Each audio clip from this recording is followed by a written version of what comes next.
Well, there's a lot of action going on here in the UK. As we see in the turbulence in financial markets the last couple of days is really something quite extraordinary to witness. And namely, it's being expressed in the major sell-off that we've seen in gilts. You were just talking about the 10-year gilt level north of 4 percentage points. I just want to remind viewers that at the beginning of this year, the 10-year gilt actually sat at 1 percentage point. We have come a very, very, very long way.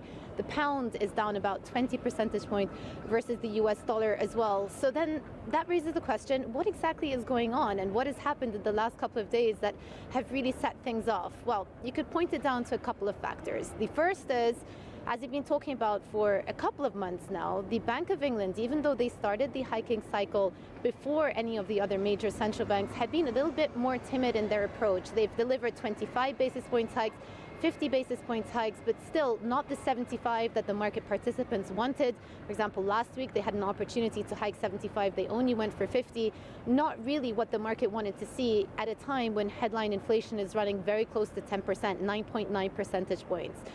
Second, you add to that the state of the public finances. We know that the UK government came in and delivered that mini budget, what they called the growth budget, on Friday, of which a big chunk of which was 45 billion pounds worth of unfunded tax cuts, another 60 billion pounds worth of energy relief measures. That is set to add another 70 billion pounds worth of borrowing to this year alone. But then also in coming years as well, the IFS estimate that borrowing will stay above 100 billion pounds. That's 3.9 percentage points worth of GDP in 2025 and 2026. So it's setting the UK's public finances on a very expansionary path, which will add to debt to GDP at a time when borrowing costs are going up because gilt yields are going up as well. So it becomes almost this vicious cycle.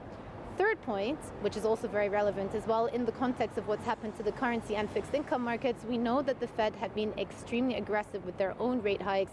This has supported the dollar. The dollar has been on a mega powerful trend this year, which is having an impact on other currencies as well. We've seen it in the likes of euro, the yen, obviously, and in the pound too. But the difference in the UK is just the last couple of sessions alone, the UK has stood out because its bond markets have underperformed other bond markets, and the pound has also underperformed on a trade-weighted basis versus other currencies, not just the USD.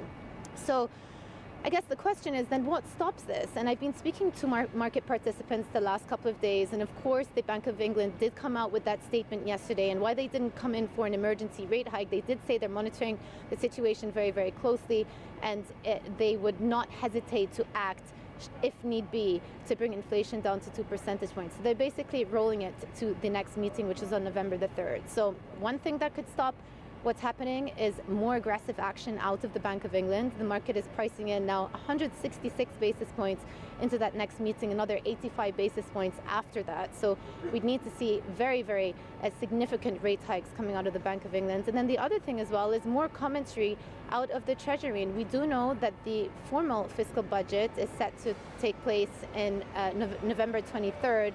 And there they said that they're going to lay out how they envisage the medium-term fiscal plan to look like. What their plan is to bring down those debt to GDP levels. So you've got those two potentially very market-moving events happening in November. But for the time being, we've had that sort of soft statement out of the Bank of England yesterday. We've had that other statement out of the Treasury saying that, look, you'll get more details out of us come November 23rd. But in the meantime, investors are really scrambling to get involved in the UK markets. And you get the likes of Larry Summers, Paul Krugman, all of these very well-respected, outspoken economists talking about the dire state of British public finances, which is why it has been catapulted onto everyone's radar internationally.